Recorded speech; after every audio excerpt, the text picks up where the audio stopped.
Hello, আমি পারমিতা আবারও চলে এসেছি নতুন একটা ভিডিও নিয়ে। আজ আমি তোমাদের দেখাবো শাড়িতে কিভাবে ফলস পাড় লাগানো হয়। তা চলো বেশি কথা না বলে ভিডিওটা শুরু করা যাক। তো সবার প্রথমে আমি শাড়ির কোমরের দিকে একটু অংশ কেটে সেলাই দিয়ে নেব। তো শাড়িটা কিন্তু তোমরা সোজার দিক দিয়ে সেলাই দেবে, নাহলে ভুল সেলাই হয়ে যাবে। আমি কিন্তু এখানে 10 ইঞ্চ বা ওই ধরো 1 হাত সমান ছেড়ে রেখেছি।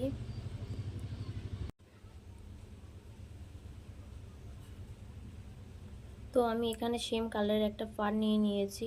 পাড়ের এই ধারটা কিন্তু একটু খোলা থাকে, তো আমি এটাকে একটু সেলাই দিয়ে নেব। তো দেখো আমার সেলাইটা কিন্তু এখানে হয়ে গেছে। পাড়টা আমি বসাচ্ছি। পাড় আর শাড়ি সেম বরাবর থাকবে।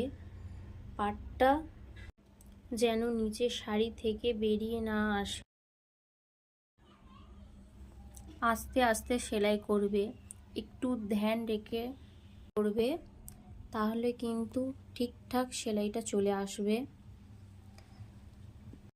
তো দেখো শাড়িটা কিন্তু আমার এখানে সেলাই হয়ে গেছে।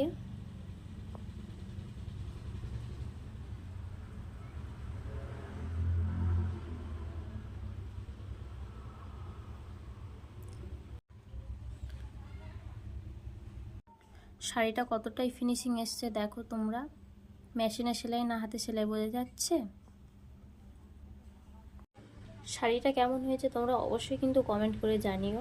আর যদি তোমাদের কোনো কিছু জানার থাকে তাহলে আমাকে অবশ্যই কমেন্ট করবে। টাটা।